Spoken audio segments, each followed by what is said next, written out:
thank you, and good to see you again. Are you ready for more?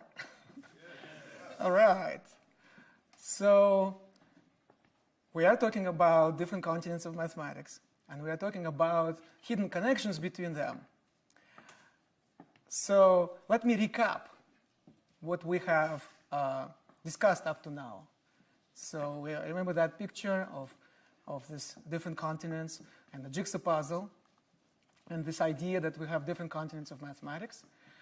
And the ones we have talked about so far are number theory, the study of numbers, and things like Galois groups, algebraic equations, etc., counting problem, elliptic curves, and so on.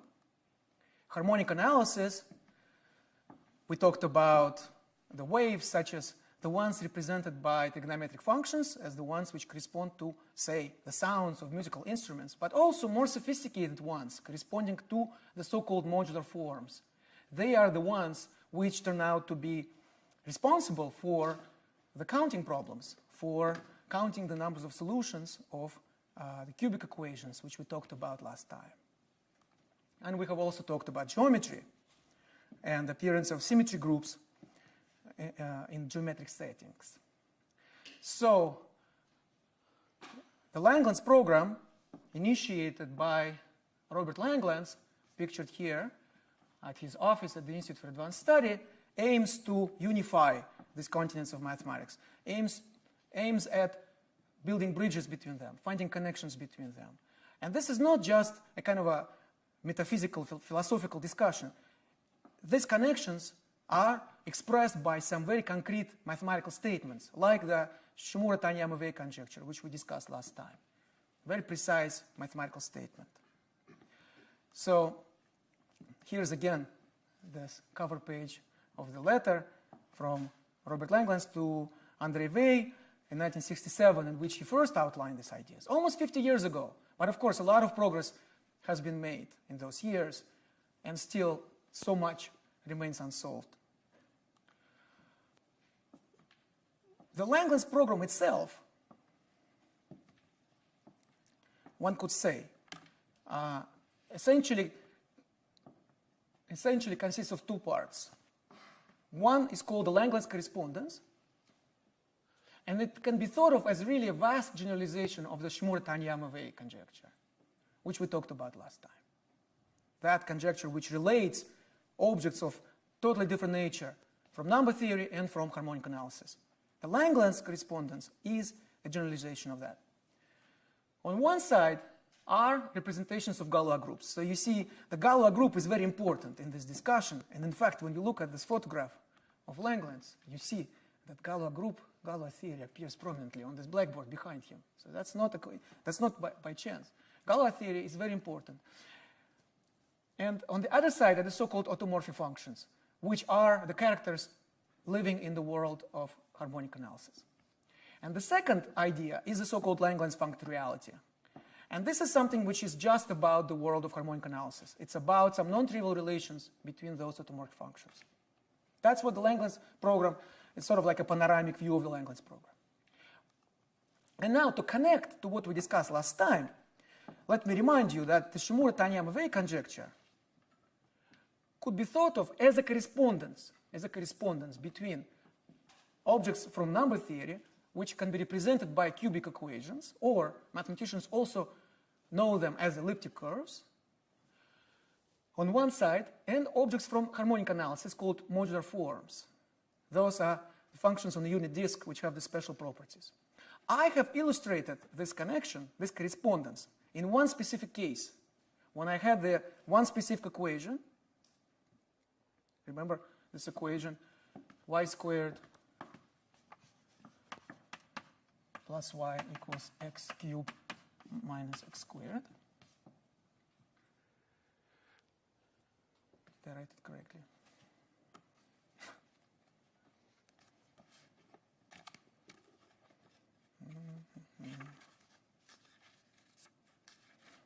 Yes.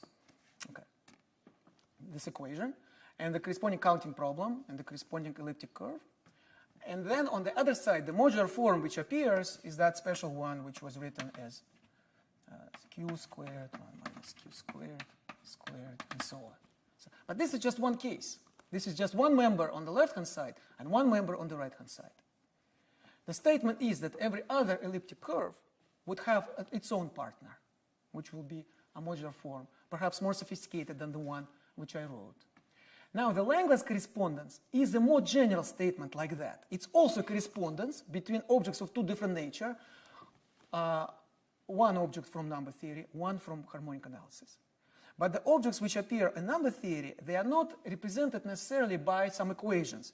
They are actually rather represented by something related to the Galois groups. So you see the Galois groups are actually, they play a central role in the Langlands program. The reason why, in this special case of Shimura-Taniyama wave conjecture, the reason why we can actually rephrase things without mentioning Galois group is because these numbers of solutions, which we talk about, could substitute some other numbers which appear from Galois groups. So it's kind of a way to rephrase the conjecture so that we don't have to mention Galois groups, but just mention the counting problem. But in general, instead of considering counting of solutions, we consider what mathematicians call representations of Galois groups. And the other side, we have objects of harmonic analysis which generalize modular forms. They are called automorphic functions. That's what the Langlands correspondence is about. And so this idea essentially was already contained in that letter from Langlands to André Weil, which he wrote in 1967. But of course, since that time, a lot has happened. Mathematicians have been able to prove these conjectures in many cases. But I would say that still, we don't really know why such a correspondence should hold. And to me, it's really one of the wonders of the world, as I said. It is something really kind of magical, which still waits for its explanation. And I'm sure we will find this explanation. This is what gives mathematicians the impetus, the motivation to study these problems. It's really to get to the heart of the matter, to really understand what is the meaning, what is the essence, what is behind this unexpected, surprising connections that we have discovered. So now this conjecture,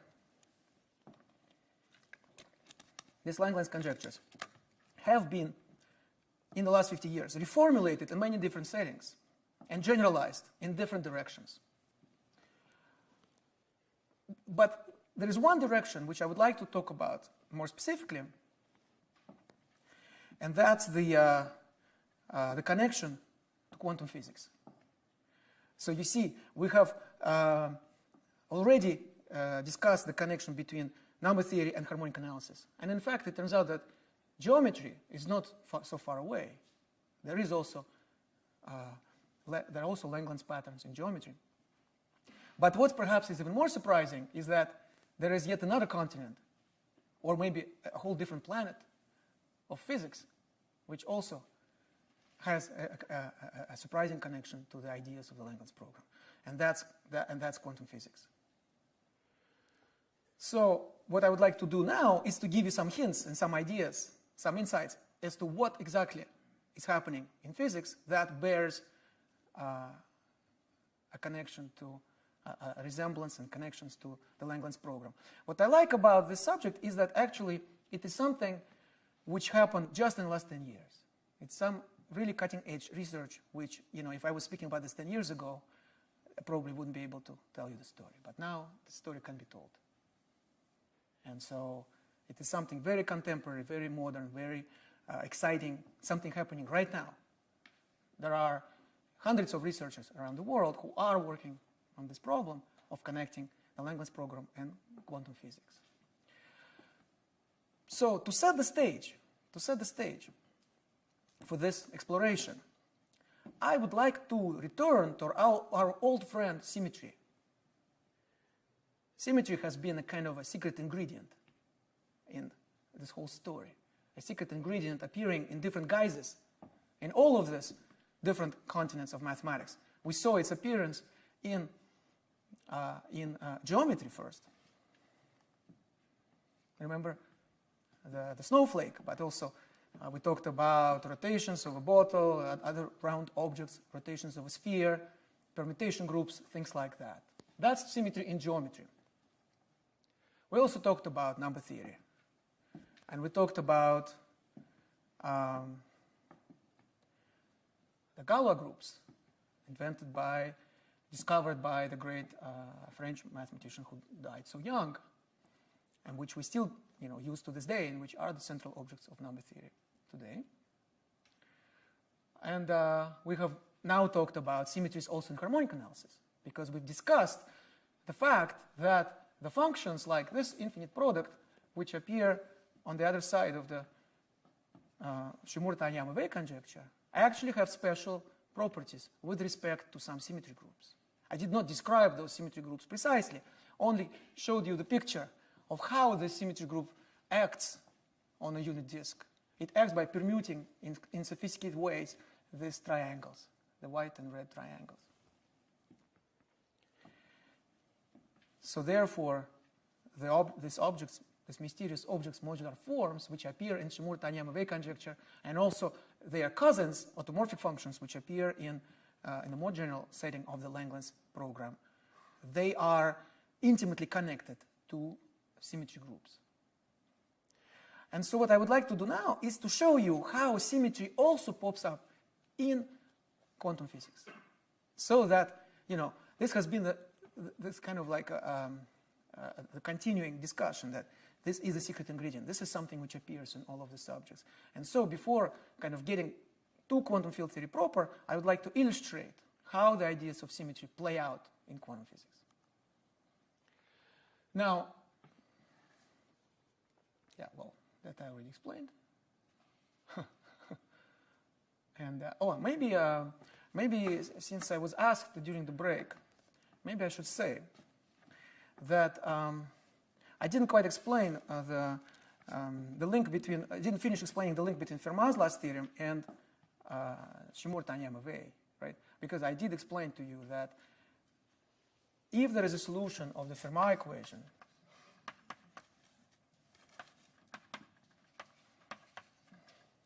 then we can construct some elliptic curve, some cubic equation, which does not satisfy the Shimura-Taniyama wave conjecture, right? So now I just wanted to write the formula for it.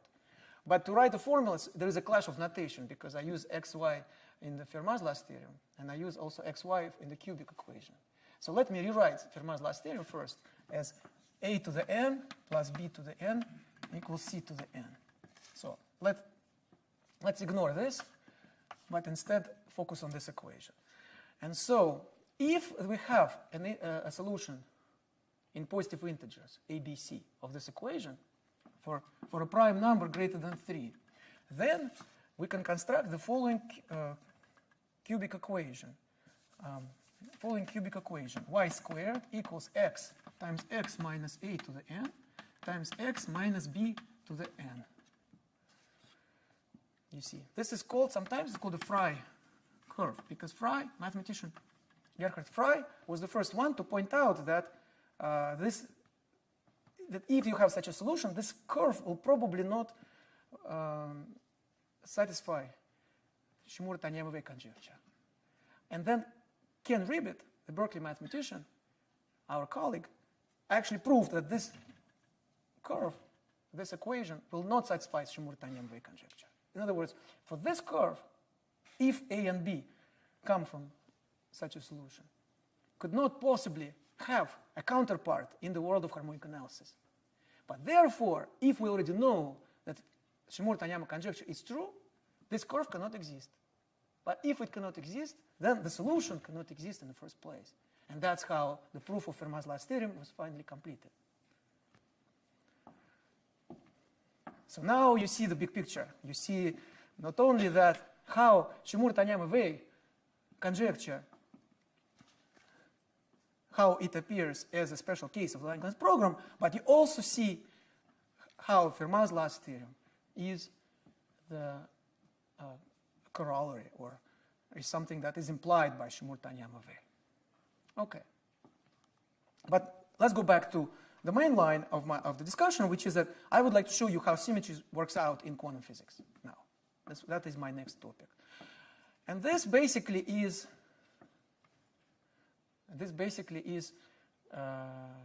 goes back just to the structure of atoms and elementary particles. So of course we all know that all matter consists of atoms, and we also know that every atom has a nucleus and electrons which orbit around the nucleus. The nucleus itself consists of protons and neutrons. Here's a picture of the carbon atom, where you see the protons, 6 protons, 6 neutrons, and 6 electrons. These 3 particles, electrons, protons, and neutrons, were long believed to be elementary, indivisible. Well, it turns out that it's only true, as far as we know, for electrons. But protons and neutrons can be further divided. There exist they contain inside small constituents.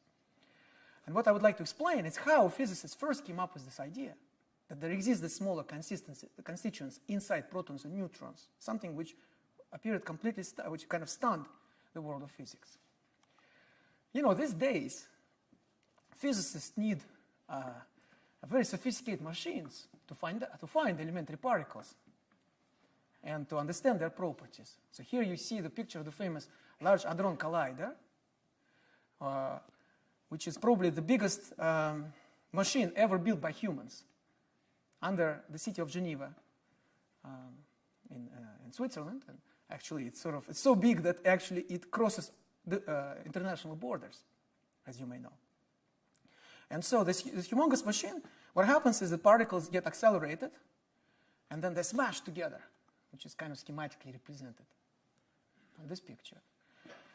And this $10 billion machine was used to discover a very important elementary particle called the Higgs boson 3 years ago in 2012, which is a very important ingredient of what's called the standard model of elementary particles, which we'll talk about in more detail a little bit later.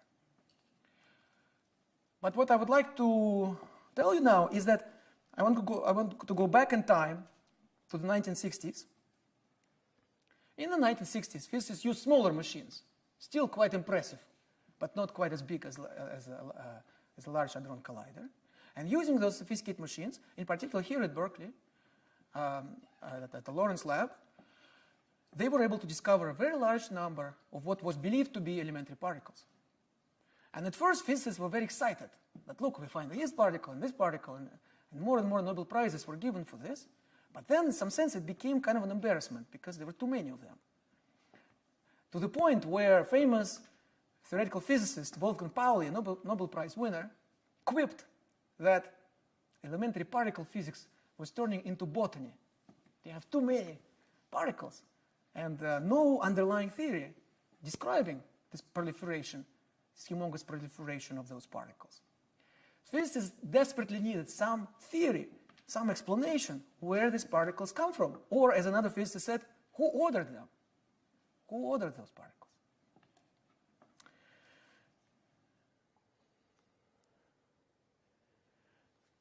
And this explanation, lo and behold, was provided by group theory. It was the ideas of symmetry that enabled the physicists to have a beautiful conceptual theory of the origins of this large number of particles. And the physicist who played a crucial role in these developments was Maury Gell-Mann. In 1961, he used the group called SU3, and we'll talk about the meaning of that term, to classify hadrons as elementary particles. In 1964, he used this theory to predict the existence of quarks. Quarks are the elementary particles which turn out to be the small constituents inside proton, neutron, and many other elementary particles. The particles which were sort of completely unbelievable. For one thing, he predicted that they have fractional electric charge, a fraction of the charge of an electron. And such particles were never observed. Physicists ran lots of experiments and never seen such particles. So this idea looked completely crazy at the time. You're predicting some particles which no one has ever seen, and yet they follow from some kind of mathematical theory. Can it really be true? Well, it turns out it is actually true. And now we know that the proton and neutron each consists of 3 quarks. Gell-Mann actually theorized that there are 3 types of quarks, which he called up, down, and strange. Proton and neutron only contain up and down quarks. The neutron has 1 up quark and 2 down, and the proton has 2 up quarks and 1 down. The reason why we don't see isolated quarks by themselves, is very deep and still not fully understood. It is related to what physicists refer to as confinement. The point is that unlike other forces of nature, such as electromagnetic force or the force of gravity, which we experience in our day-to-day lives, the force which binds the quarks together in proton, neutron, and other elementary particles has a very peculiar behavior. It becomes stronger as they get separated. And that is the reason why we never see them by themselves, but only in groups, such as a group of 3 in a proton and neutron. So other elementary particles also consist of quarks. By the way, the term quark, that was a term which Gell-Mann came up with as well. And it came from a novel, Finnegan's Wake, by James Joyce. So I remember when I was a kid, I was very curious about all this stuff. I was really excited about elementary particles and quantum physics. I read popular books about this. And this was one thing which really kind of stuck in my mind, that here's a physicist. And at that time, I thought the physicists are all supposed to be, scientists supposed to be the sort of outwardly creatures who are not interested in anything but science.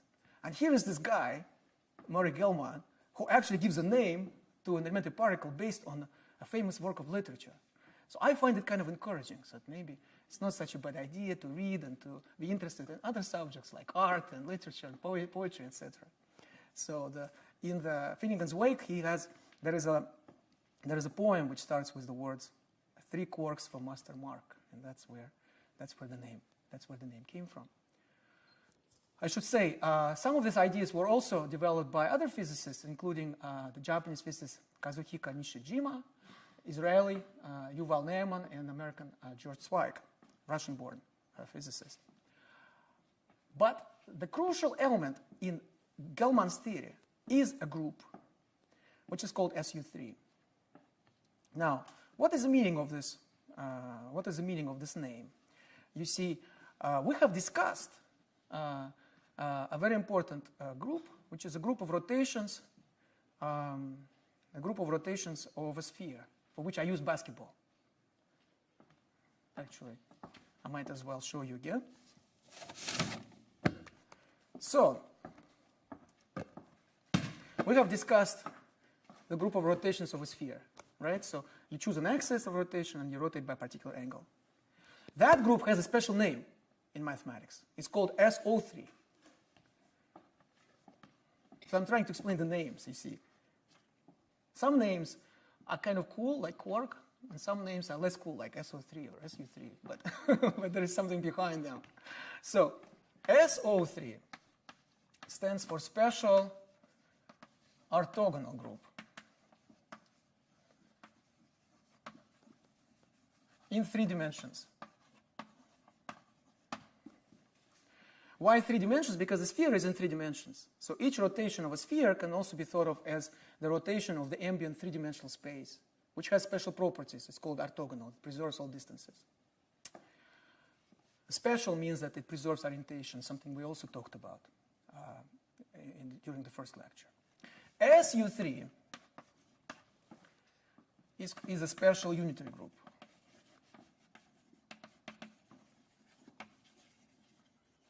In 3 dimensions. So you see, here S and O give rise to SO, and here S and U give rise to SU. So it is kind of similar. The difference is that you replace a real 3-dimensional space, like the space which we live in, by the complex three-dimensional space. So it's based on complex numbers rather than real numbers. So SU3 is a group which is kind of a complex analog of the SU3 is a complex analog of the group of rotations of a sphere. Now, how on earth could this group be connected to elementary particles? Well, the first step was Gell-Mann's and other physicists' realization that you could place elementary particles into families. There were families of 8 and there were families of 10. Here is an example of a family of 8 where you can find the familiar proton and neutron as well as 6 other particles. And there was a reason to put them in this diagram because there were 2 axes, which is the isospin and the strangeness. And if you place particles with corresponding coordinates, they form this beautiful diagram. And then what Gell-Mann realized is that it looked exactly the same as something from a book of mathematicians, which had to do with what mathematicians call the weight diagram of a representation of SU3. And the story is that actually there was a colleague of Gell-Mann at Caltech, where he worked at the time, who showed it to him. And Gell-Mann was smart enough to see the link and ask the question, why? You see, research in mathematics and quantum physics is often like a detective's work. And as a true detective, you try to assemble all evidence, and you try to make the links, and you try to find out who done it, you know. And so, in this case, he realized that it was SU3 who was responsible, because the diagram of elementary particles, which he saw,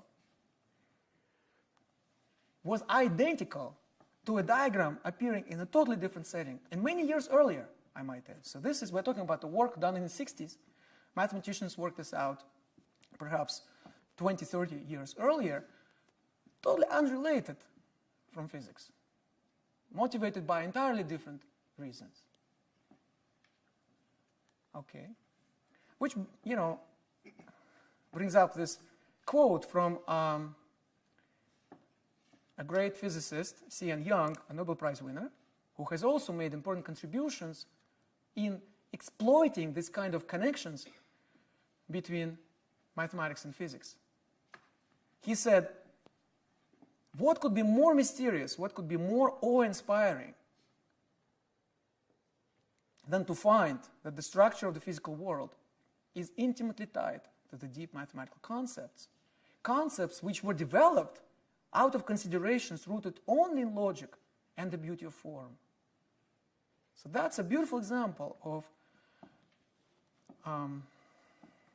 how this seemingly abstract and theoretical concepts of mathematics appearing out of the considerations of beauty of form actually turn out to be at the heart of all matter, literally at the heart of the fundamental blocks of nature.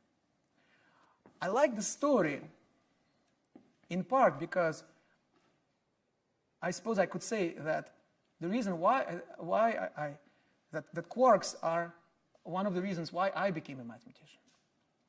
Quarks are one of the reasons why I became a mathematician. In fact, when I was growing up, I didn't like mathematics at all. I thought it was the most boring, cold and irrelevant subject, because I thought that mathematics was just the kind of stuff we did at school, and it wasn't particularly interesting. What I was really excited about was quantum physics. And I read popular books about quarks, about forces of nature, about elementary particles. So I knew about the work of Gell-Mann. I knew that he discovered quarks. I even saw in those popular books this diagram, without any explanation. There is such a diagram that you can put elementary particles, organize them in these octets. And that somehow, from this, Gell-Mann was able to discern that there exist quarks. But no explanation was ever provided. So then what happened is, just as a stroke of luck, a friend of my parents, who was a professional mathematician, and I lived in a small town near Moscow, We only had one college in there. And this guy was this brilliant guy with a Russian-sounding name, Evgeny Evgenyevich, the kind of name you would encounter in a Tolstoy novel. He was a mathematician, and he wanted to meet with me. And I was kind of reluctant, but when I met with him, he asked me, he said, I know that you're not very fond of mathematics, but what are you interested in? I said, well, I'm very interested in quantum physics. And he said, okay, what do you know about quantum physics? I said, I know about quarks and about Gell-Mann inventing quarks, and I think it's really fascinating. He said, quarks, okay, but do you know the group SU3? And I said, SU what? So of course I didn't know, because in the books which I read, there was this diagram, but there was never, the other diagram. And I remember that moment when Evgeny Evgenyevich pulled out a book from a bookshelf, which was actually a book about the mathematical foundations of quantum physics. And he opened the page where I saw both of these compared, and I could see that there is a coherent theory explaining all of this. Of course, at that time, I couldn't understand the details, but it was clear to me that the answer was there. Wow. And he said, Evgeny Evgenyevich said, you think what you studied at school is mathematics? He said, no, this is mathematics. And if you want to understand elementary particles in quantum physics, you better study mathematics. And so that was a moment when you might say I fell in love with mathematics. So that's why I like to tell this story, because it sort of reminds me of my first love, quantum physics, but also my second love, or now maybe first, mathematics. Now, this is a good illustration. This is a good illustration of the role that groups, symmetry groups, play in quantum physics and how they have been instrumental in forging our understanding of the world. By the way, I didn't explain how quarks come out from SU3, but basically the idea is that this 3 means that if you study representations of this group SU3, you know immediately that behind them, there is always a triple, so to speak. And that's the triple of quarks, up, down, and strange, which Gell-Mann saw as the constituents of matter, and which was then experimentally verified. Plus their antiparticles. Plus later on, physicists discovered 3 more quarks called charm, top and bottom. So don't ask. The terminology is strange, but charming. So this is just one example. But in fact, there is a lot more. And so what connects to, the way to connect this quantum physics to Langlands program is to talk about the standard model. I already mentioned it. This is the model of all forces of nature, apart from gravity. And it has had a spectacular experimental success in that every particle that had been predicted has been discovered experimentally. Most recently, the Higgs boson at LHC, at the Large Hadron Collider. And so but it is not a final theory, because for one thing, it does not include gravity, but also there are various issues about what happens at higher energies and so on. But it's a good working model of all the phenomena that we can observe at the energies which are accessible to us today. It's a very important theory. So what are the forces of nature that we are talking about? Well, there are 4 known forces of nature, and apart from gravity, they are electromagnetic, weak, and strong. Electromagnetic force is, of course, the one we know very well, which is responsible for all kinds of phenomena. But also, there are 2 other forces which are kind of less visible.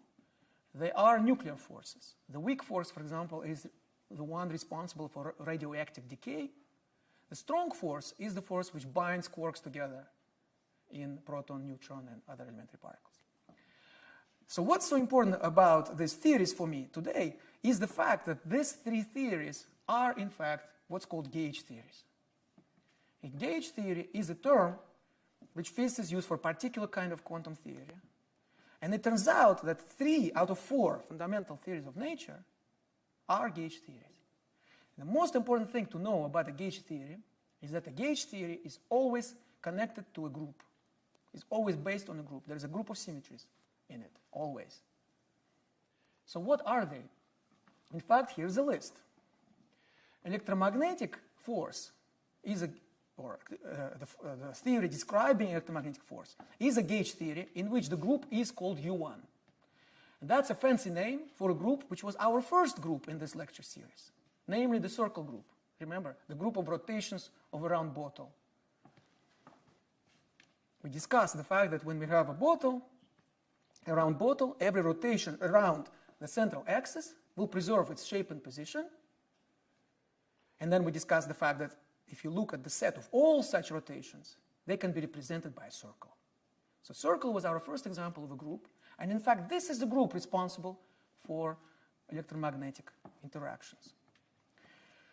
For the weak force, it's a group called SU2, which is like SU3 except in 2 dimensions.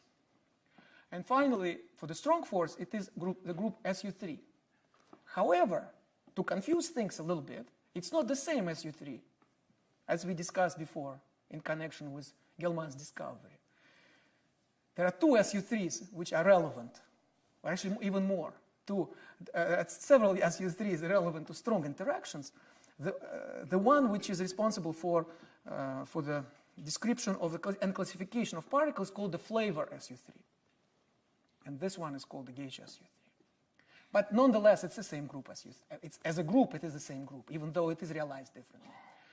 So this is what I would like you. I'm not going to explain what is a gauge theory, how it is constructed, and so on. It's a fairly sophisticated, mathematical theory.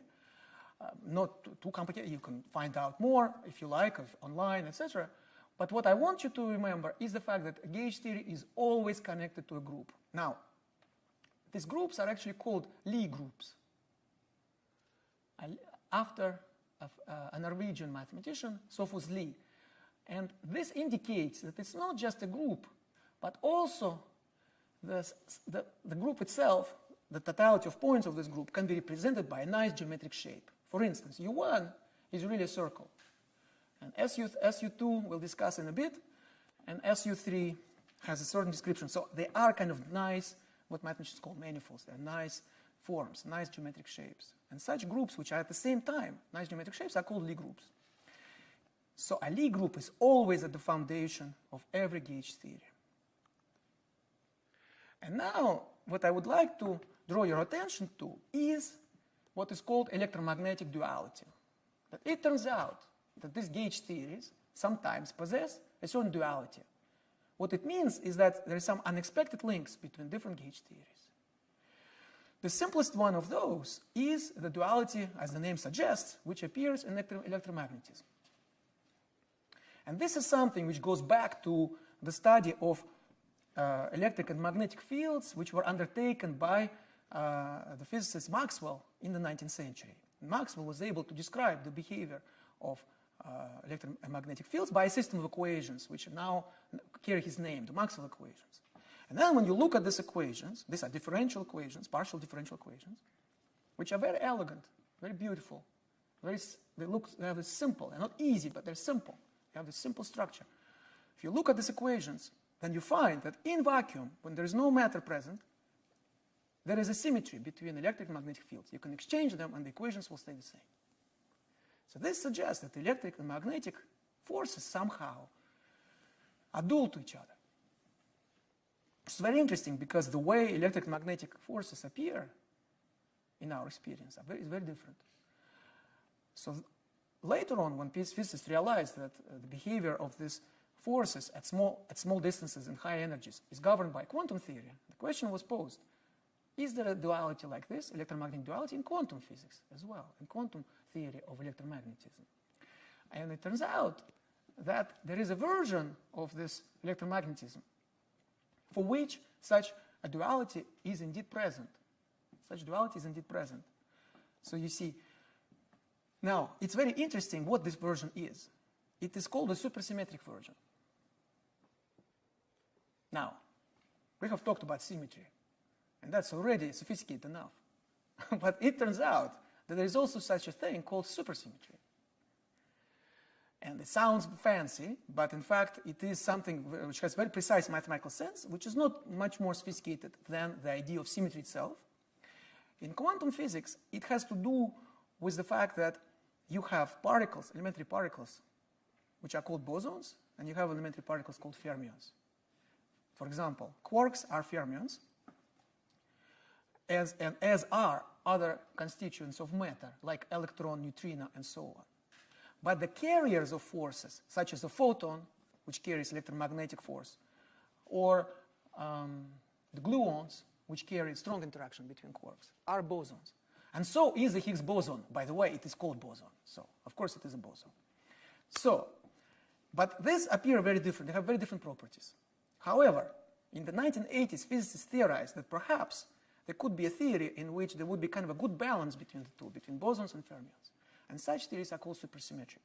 Now, we don't know whether our world is supersymmetric. The jury is still out. So for now, we don't have any experimental indications that supersymmetry is realized in nature. We do know that symmetry is realized. For instance, there is SU3 realized for quarks. There is also gauge group, which is realized in standard model. But supersymmetry, not yet. However, the mathematical theories which are supersymmetrical can be studied mathematically. And it turns out that a supersymmetric version of electromagnetism does possess electromagnetic duality. So it's fascinating. There is something very special under this duality, that electrically charged particles, like electrons, should be dual to magnetically charged particles, which are called monopoles. And those have never been observed. They were theorized by another physicist, Paul Dirac, in the 30s, but it's never been observed. So there are some very fascinating questions which this idea of electromagnetic duality poses. But what I'm interested in is how this plays out for theories other than electromagnetism. By the way, in my book, I discuss electromagnetic duality. I give as a metaphor, I use a borscht, the recipe for borscht, which is a soup in my native country, Russia. And I basically explain that you can think of a quantum theory as a recipe. You have certain ingredients and you put them in a certain way. So from that point of view, duality would mean exchanging different ingredients. So suppose you have 5 potatoes and 5 onions. Then you can exchange them and the recipe will stay the same. But if you have a recipe in which there are 5 potatoes and 3 onions, then it won't be the same. You see? So this is kind of a way to approach that, a metaphor to approach that. What I'm really curious about is about this kind of duality in other gauge theories. And that's a question the physicists asked in the 1970s. You see, if electromagnetism has this duality, and it is a gauge theory, well, there are other gauge theories as well. Would they also have some sort of electromagnetic duality or not? That was the question. That was a big question they asked. Well, the answer turned out to be much more interesting than they expected. Because, you see, in the case of electromagnetism, as I just explained, under the duality, under the electromagnetic duality, which exchanges electrons and positrons, electric force with magnetic force, and so on, the theory stays the same. In other words, it's not like there is another theory which is dual to the original theory. It's the same theory is dual to itself. But what happens for general groups, or for gauge theories based on other groups, appears to be totally different. Namely, if you start with a gauge theory in which the group is G, the dual theory will not be the same in general, will not be the same. But it will be a theory with another gauge group. And what is that gauge group? Lo and behold, it is something which appears in the Langlands program and called the Langlands dual group. This was the first indication that there could be a link between quantum physics of gauge theories and the Langlands program. Because how else could the same thing, the dual group, appear? Right? So, I have to say, in what I describe about the Langlands program, I have not explained. The Langlands group did not make an appearance. The Langlands group appears perhaps as we delve deeper into the Langlands program, you would start seeing the hints that there is some other group, that there is a duality of groups. And this, perhaps, is the most mysterious aspect of the Langlands program. I would say this is the single most mysterious element of the Langlands program. The fact that there is this duality of groups. That remember this correspondence we talked about. In the most general form of the correspondence, of the Langlands correspondence, where you have objects from number theory on one side, objects from harmonic analysis on the other side, there would also be a group on one side. And then on the other side would not be the same group, but it would be the dual one. This is how Langlands came up with this idea. And then 10 years later, from totally different considerations, by considering quantum gauge theories, not far away from the realistic theories of strong and weak interactions or electromagnetism. The difference is that the theories they considered were supersymmetric, whereas the standard theories are not. Physicists discovered the same dual group. It just leaped in their eyes when they were trying to understand how this duality, how this electromagnetic duality would play out in non-abelian gauge theories. Or non-abelian meaning the gauge theory is based on more sophisticated gauge groups than the circle group, which we discussed before. The circle group, by the way, is self-dual. The dual group of the circle group, which is also called U1, is the same, U1. So that's why, in the case of electromagnetism, there is no change. The dual group is the same as the original group. But for other groups, like SU3 or SU2, the dual group is not the same. Now, it would take us quite a bit of effort to really explain the details of what the dual group is about. So instead of explaining this to you, I would like to do a demonstration. Is that okay? All right. I would like to do demonstration. And this is something which is very beautiful, I think, which is called the cup trick. Have any of you seen this before? Maybe some of you. Yeah? Okay, there's several people. But let me show it to you anyway. So here's how it goes. So here's a cup, okay? So no cheating. It's all real, you know. Here's a cup. And now what I'm going to do is I'm going to twist my arm. So see, I'm turning the cup by 360 degrees. So I'm making a full twist. So it comes up here, okay? And now I would like to do one more twist. You would think that if I do one more twist, my arm will get even more twisted and I might need a doctor. But in fact, look what happens. With the second twist, I untwisted. Let me do it again. So the first one and the second one. Okay, let's look for this camera now. The first one, then the second one. All right? So what does it have to do with dual groups? Well, what this has to do with is the connection between two specific dual groups. One is SO3, our dear friend, because it has to do with rotations of a sphere. And the other one is its dual group, which in fact is SU2, the gauge group of weak interactions. So the dual group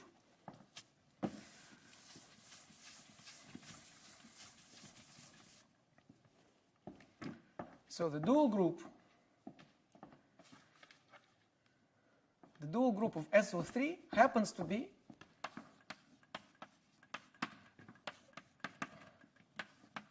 this dual group happens to be SU2.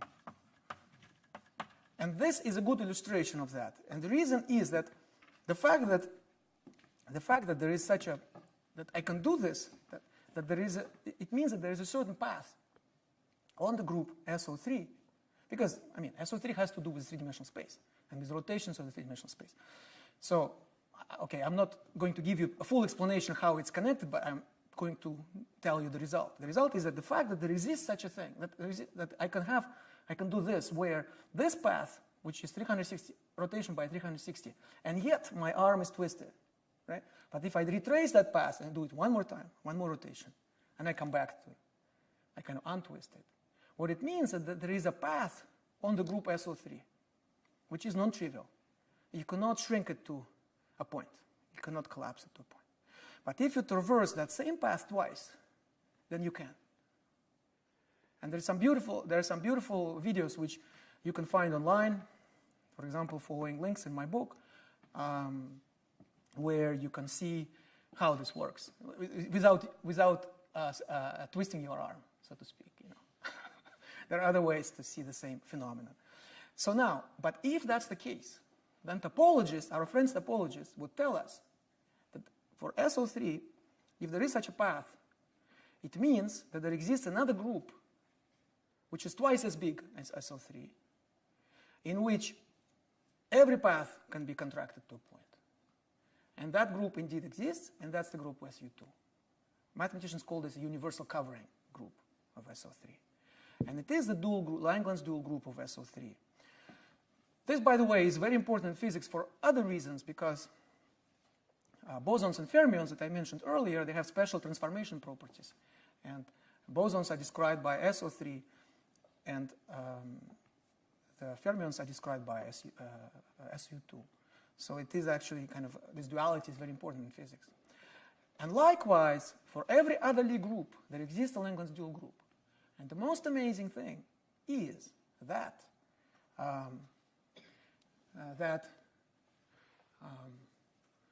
the electromagnetic duality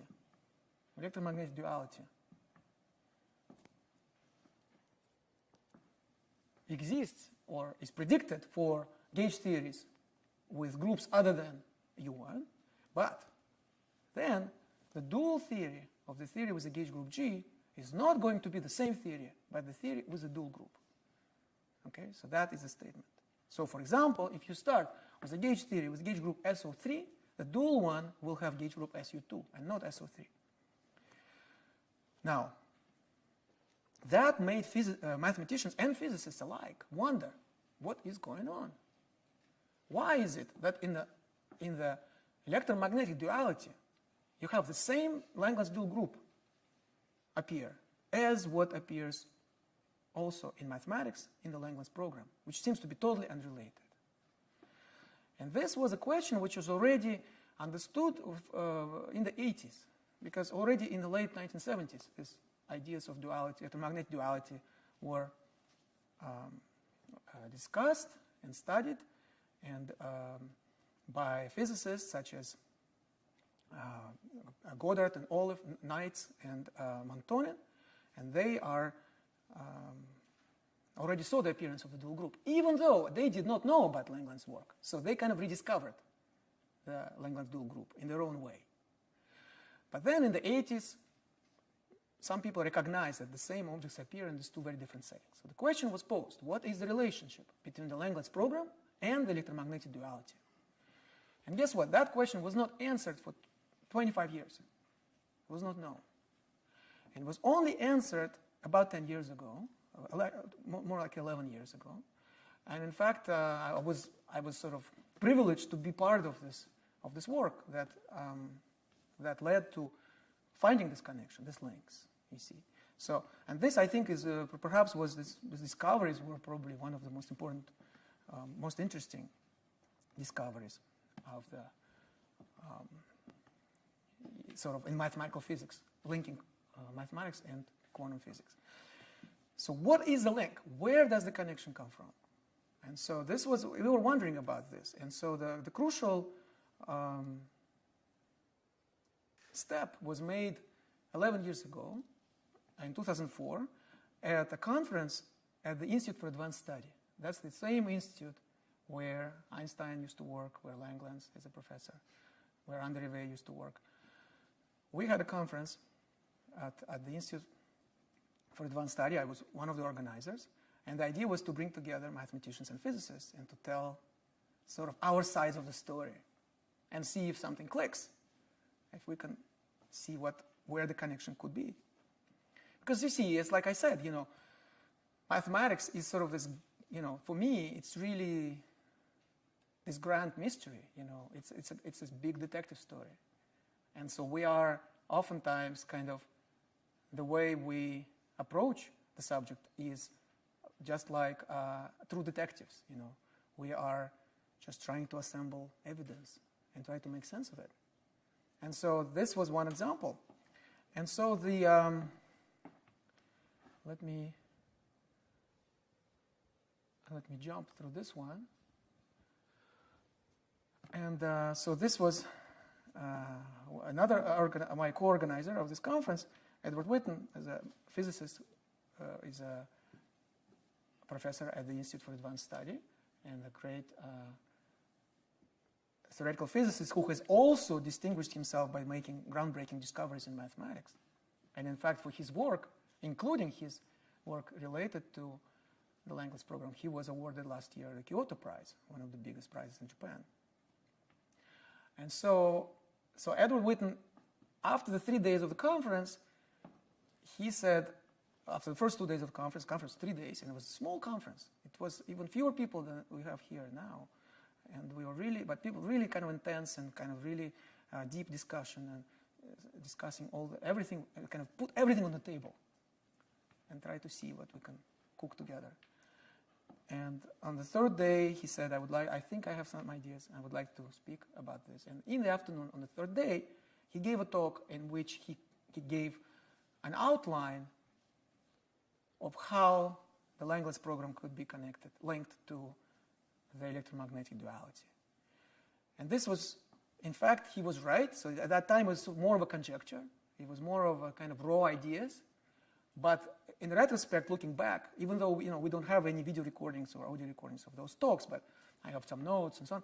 So in retrospect, I can see that, in fact, he was right, that everything he said actually worked out. But it took some years. It took some additional work to really get to the point of understanding this at a deeper level. And he has collaborated with other physicists and mathematicians, such as Anton Kapustin, with whom Witten wrote the first paper on the subject, which was very long. It took a whole issue of a journal in 2006.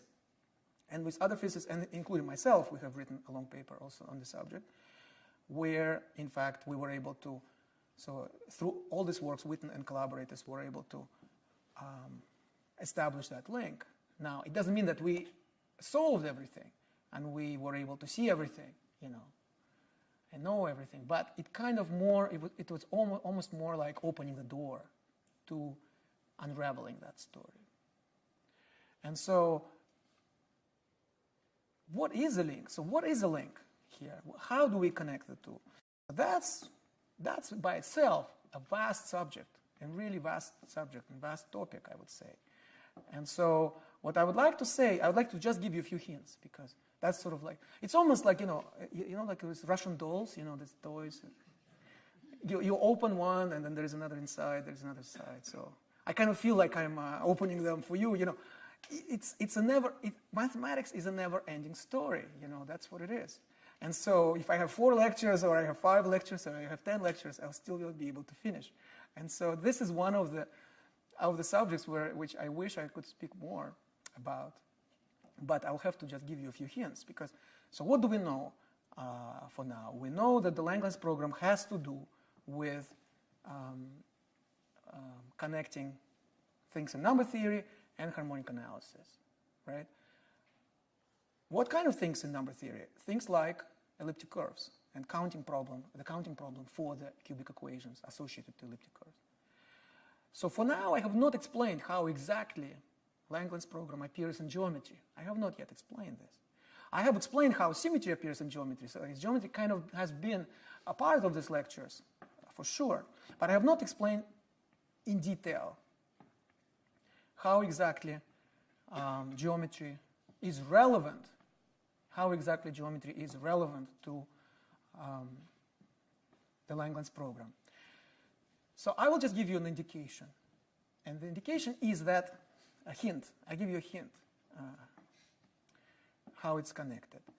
And the hint is that, you see, we have talked about the cubic equation, right? We have talked about the cubic equation. But we have talked about the cubic equation and its solutions only modulo a prime number. So where they're squarely within the setting of number theory. Because we talk about integers but solving equations modulo a prime number. So it is really a question in number theory. So, for example, let me write it again. Y squared plus y equals x cubed minus x squared. So let's say we take this equation. And we looked for solutions, for example, xy 0, 1, 2, 4. So we look at the solutions modulo 5. Or we can look for solution modulo some other prime number. But it's not the only choice. We could also look for solutions in real numbers. You see. And in real numbers, there will be some curve on the plane, on the xy plane. Or we could look for solutions in the so-called complex numbers. So complex numbers, I have sort of mentioned when I talked about the SU3, but we haven't really discussed complex numbers. But this is another interesting subject. There are, in addition to the real numbers, which we are very familiar with in our lives, there are also complex numbers, which involve the square root of -1. And there is a mathematical theory, well understood mathematical theory of that. The point is that we could look for solutions of the same equation, but with values in complex numbers. And if we do that, so when we look at solutions modulo prime number, we get the counting problem. For every prime, there is some number of solutions, and lo and behold, they turn out to be the coefficients of some modular form, which was the subject of the Shumur-Tanyama way, right? But if we look for solutions in complex numbers, then we actually, the set of solutions can be organized into a nice geometric shape, specifically in this case, in the shape of a torus. Or, to be completely precise, a torus without one point, which is kind of a point at infinity. So you see, it's a fascinating thing that mathematics also allows you to take one equation, but consider solutions in different domains. And the result, and kind of like, you have a kind of a fork on the road. You choose to consider solutions modulo prime numbers, you go to number theory, and you study those and so on. If you choose to look for solutions in complex numbers, you go to complex algebraic geometry, or more precisely, geometry, just to the realm of geometry, because you are studying a surface like this. And so this is the link. This is a missing link, which I have not had a chance to discuss yet, but which is also very important. There's a link between number theory and geometry. And if you follow that link, then you can kind of transfer the ideas of the Langlands program to the realm of geometry. So that's how they appear in geometry. And then what Witten and collaborators did, really,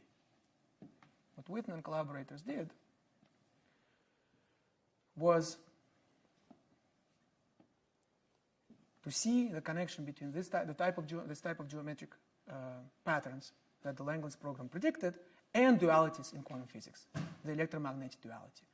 So the connection between the Langlands program, the way we talked about it in these lectures, and electromagnetic duality is in two steps.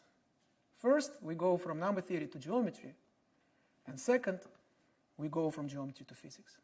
And this is now how we see the link between physics and quantum physics and the Langlands program, which kind of, for me,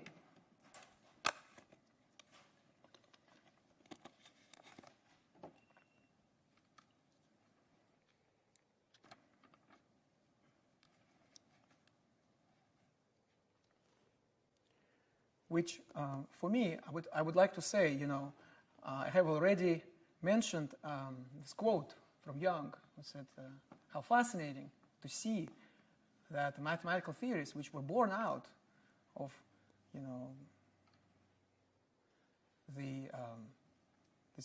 this beautiful narrative referring to our understanding of numbers and forms, how these mathematical theories turn out to be relevant to the world around us, right? And there is another famous quote by another Nobel Prize winner, Eugene Wigner, who talked about what he called unreasonable effectiveness of mathematics and the natural sciences. And you see, sometimes people say, well, why is it unreasonable? I mean, what's the difference between mathematics and physics? But there is a big difference. And I think now, after these lectures, you can appreciate this very much.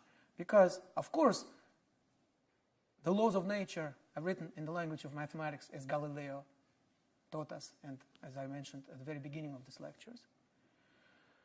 But mathematical theories exist quite apart from physical theories. For instance, we saw that the standard model of elementary particles includes only three groups, U1, SU2, and SU3, and no others. Whereas in mathematics, we can consider a gauge theory based on any gauge group, and there are infinitely many of those. There could be SU4, SU5, as you can imagine, and so on. Right? So mathematically, each of those theories makes perfect sense. But in physics, only those make sense which we find in nature. For physicists, only those theories are interesting, other ones which you can then test, on a machine like LHC and find some particles and so on. And if you have a theory which does not make a testable prediction, or does not make a prediction which you can experimentally confirm, then it's not relevant to you. It's not so interesting. So you see, there's already difference between the two. Likewise with supersymmetry.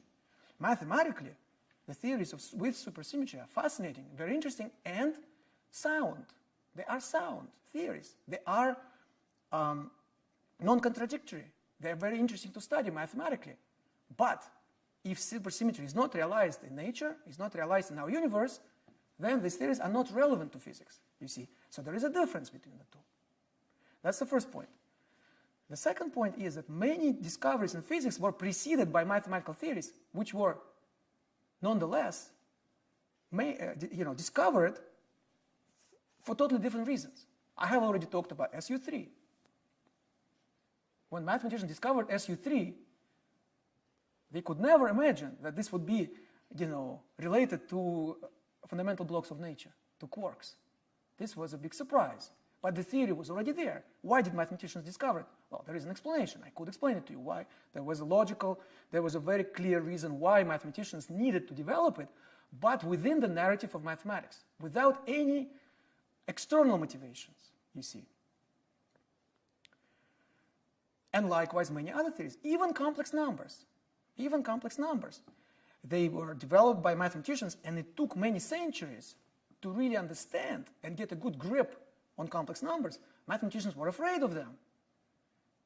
This guy Cardano, about whom I talked about in the second lecture, who wrote a book containing solutions for the cubic and quartic equations, he called complex numbers mental tortures, or dealing with complex numbers, he called this mental tortures.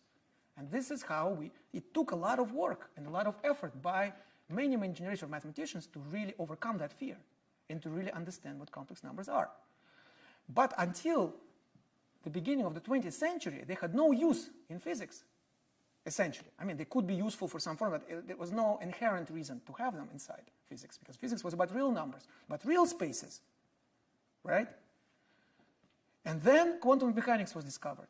And quantum mechanics takes place in what mathematicians call complex vector space, or a Hilbert space. Quantum mechanics cannot exist without complex numbers.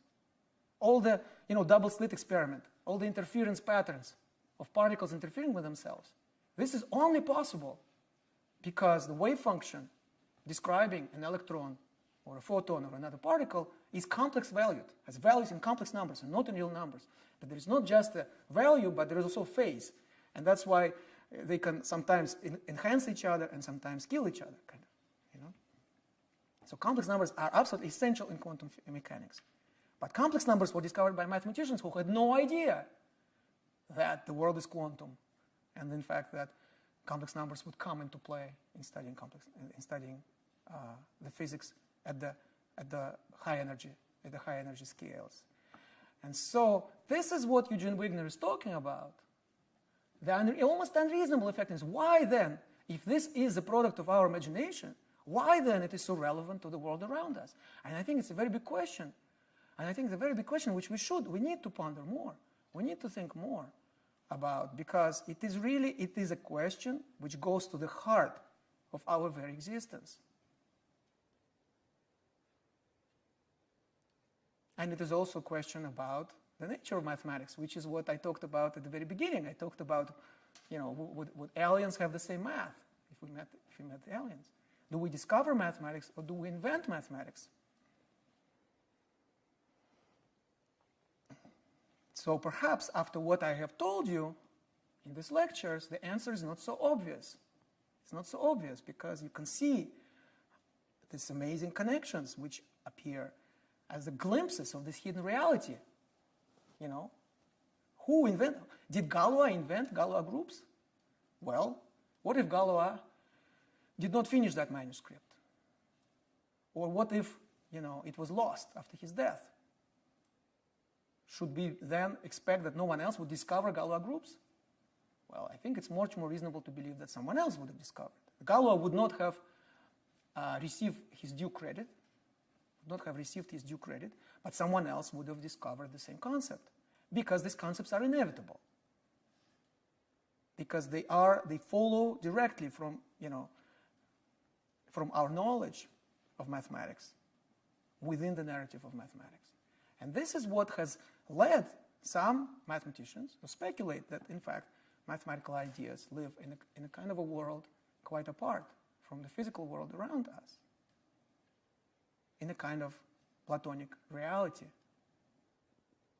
One of those mathematicians is a great logician, Kurt Gödel, perhaps the greatest logician of all times.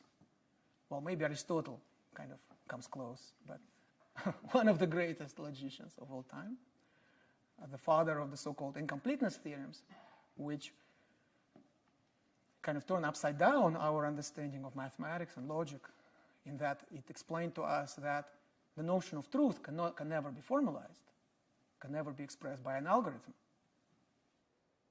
But he believed that mathematics exists quite apart, quite separately from the physical reality, and he said mathematical concepts form an objective reality of their own.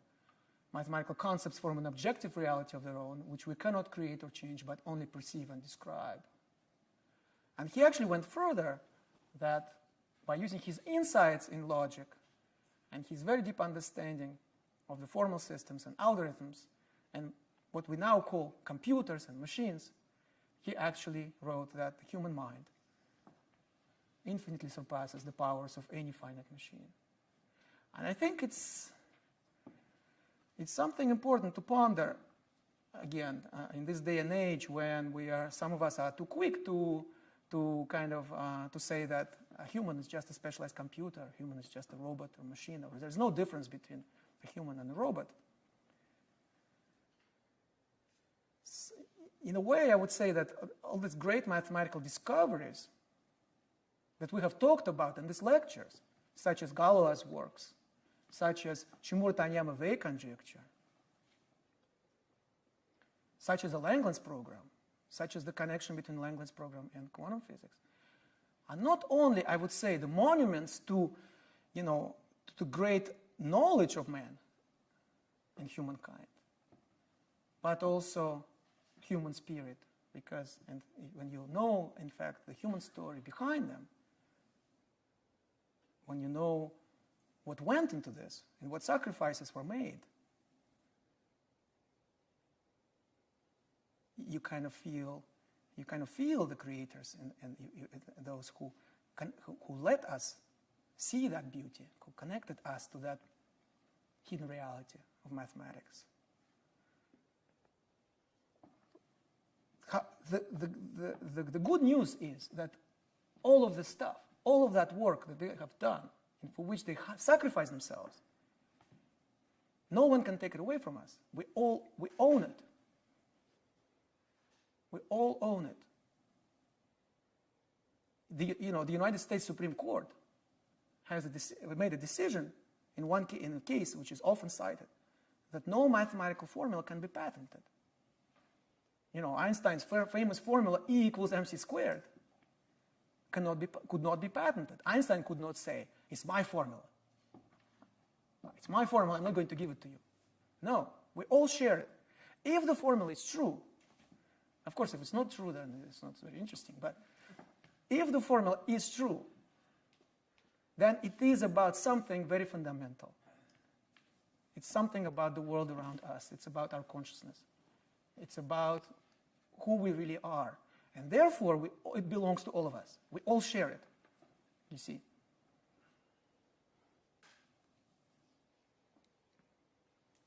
So there is this inherent democracy in mathematics that it really, we kind of all partake, even if we are not aware of it, even if we're not aware of all these wonders of mathematics that we have talked about in these lectures, they're all ours to share. Nobody can take them away from us. And nobody can stop us from delving deeper into the subject, from learning more about mathematics.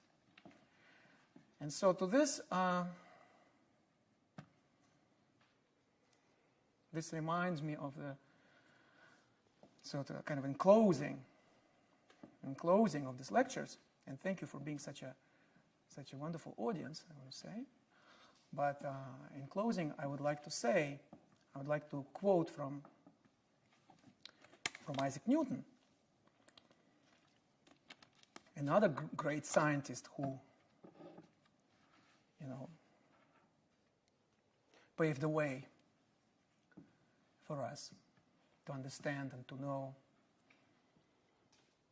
And he said that, to myself, I seem to have only been like a boy playing on the seashore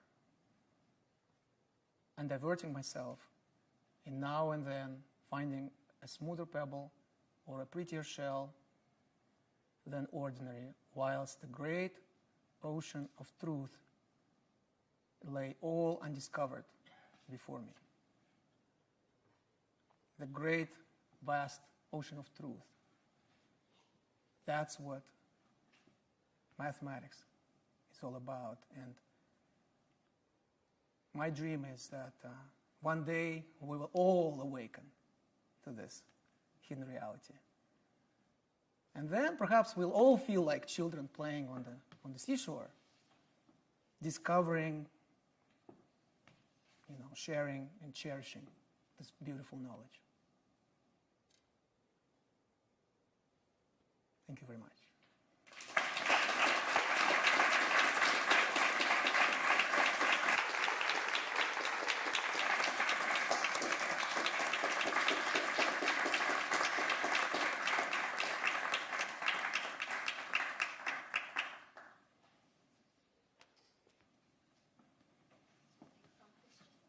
Do you have any questions? Yes. Einstein, who you mentioned many times, believed that his conjecture is there exists a grand unified theory in which there is only one single force in the universe, but it can be exhibited at different length scale into the 4 different forces we know. And of course, he did not succeed in finding this grand unified theory when he was alive. Physicists have been continue to work on this problem, and there's a belief that maybe one way one can unify the gravitational force with the other 3 forces by using the idea of string theory. And Edward Witten, of course, is a well-known proponent of that. I was wondering what you think about the future of string theory as being the grand unified theory, or maybe Langlands program will be the ultimate grand unified theory. Great question. How much time do we have? But short answer, I think we are all kind of obsessed with this idea of getting the final theory, because we would like to. Wouldn't it be nice to have an explanation for everything? There's this one formula which will explain it all. I mean, it sounds so tempting. But then again, if you think about it, if you actually were able to find such a formula, I'm not sure you would actually be so happy about it, because, I think life would be kind of boring if we actually knew answers to everything. So, to me, what makes mathematics so exciting is not just these marvels, these wonders that I talked about in these lectures, like, when you look at the Shimura-Taniyama-Wei conjecture, that you have one problem in one area, and then you solve it by methods in totally different areas, like, wow, it's amazing. Of course. but also the fact that there are so many things which are unknown. And so there are questions to answer tomorrow and the day after tomorrow and next year and so on. And so my belief in general is that knowledge is infinite. Our knowledge is infinite, and it will never be expressed by one formula. It will never be expressed by one theory. It will never be expressed by one equation. So, but we can approximate, we can get closer. We can get closer. It's like horizon line. We would like to get closer. So, from that point of view, I would say it's much, so in some sense, being a mathematician maybe gives me that perspective, because I see that infinity in some sense. I mean, infinity is something which you learn as a mathematician, the ideas of infinity early on. And so, and you realize this thing that, you know, yes, there is infinity. For you as a mathematician, infinity is something very real. For us mathematicians, it is something very real. Thanks to a large extent to your Cantor, whom I mentioned earlier, the man who said that the essence of mathematics lies in its freedom. So you need to be free to be able to appreciate infinity. That's what I think. Because the world around us is finite. We only see finitely many atoms in the observed universe. Any book has finitely many symbols. Any formula has finitely many symbols. You know? So how do you reconcile this? And I think it's a very deep question, not only mathematical, but metaphysical. So to go back to what you asked, I don't believe that we will find one day this one theory which will explain everything. It will explain everything within a certain range.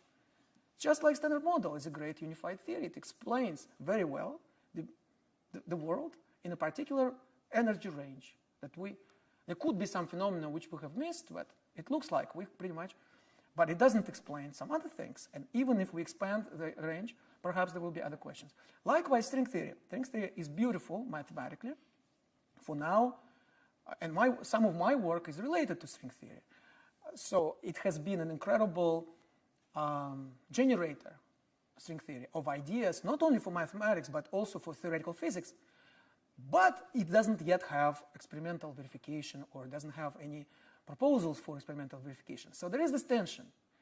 It's almost like there is the world, you know, there is this abstract world of mathematics, and then there is this world of physical reality. And so being a mathematical physicist, you kind of straddle the two. And you find, how Newton said, a prettier shell sometimes on one side, and some prettier pebbles on the other side. Sometimes you find them in the physical world, sometimes you find them in this abstract world of mathematics. But of course, we would like to have more and more theory. We'd like to unify. So I think Einstein's idea is the right one. I think that unification of force of nature is for sure a path to understanding more about the physical world. And we already know how to unify three forces of nature, at least within a certain range of energies. So gravity, of course, should come next. So we should aim at constructing quantum theory of gravity. But I think today we can be, to be honest, we should say nobody knows what it is. Nobody knows. And that's the beauty of it. So maybe we'll find out tomorrow, and maybe some of you will come up with the ideas. So that's my take on this.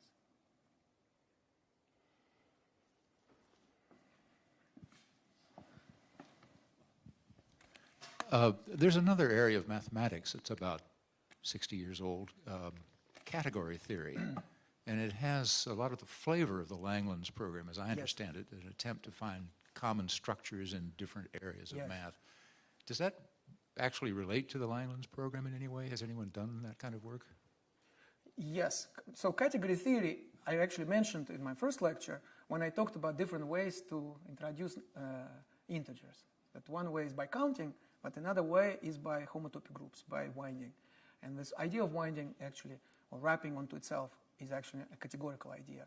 A category is something where you don't only have objects, but also have relations between them. A great French mathematician, Alexander Grothendieck, was a big proponent of category theory, and he showed us the way of integrating category theory into areas like algebraic geometry and so on.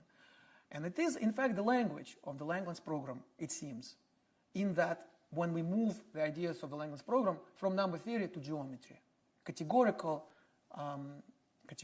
framework shows up naturally, appears naturally, and seems to be the right language. So yes, the answer is that absolutely category theory is very much relevant to the Langlands program. Anyone else? there's one more and one more. Excuse me, Professor. Obviously, you know a lot of physics. And the question I have is, to what extent should mathematicians know physics in order to make them great communicators? To what of this extent should subject matter? mathematicians So know physics? Someone like G.H. Hardy thought mathematicians don't need to know physics. Right. And the recent, many discoveries in math have been motivated by practical questions in physics. Well, you know, that's a very good point. But my first answer is not to listen to authorities on questions like this. Because what was right for G.H. Hardy may not be right for you or for me or somebody else.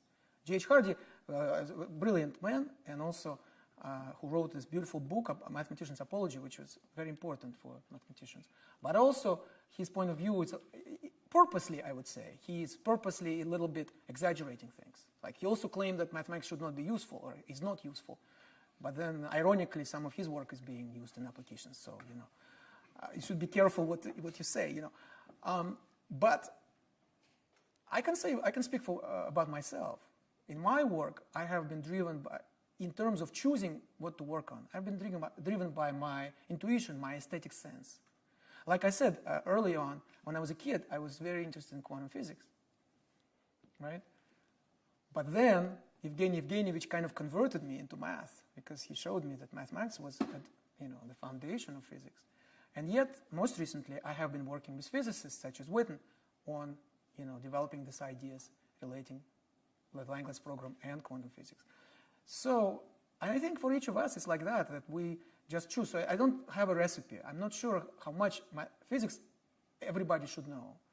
I think it could be useful for people working in particular areas today, but maybe in 10 years it will not be so useful. So I think it is really a question for each of us, and it is a question where there is no algorithm, there is no formula. It's really where you have to kind of follow your intuition. Okay, we have time for one more.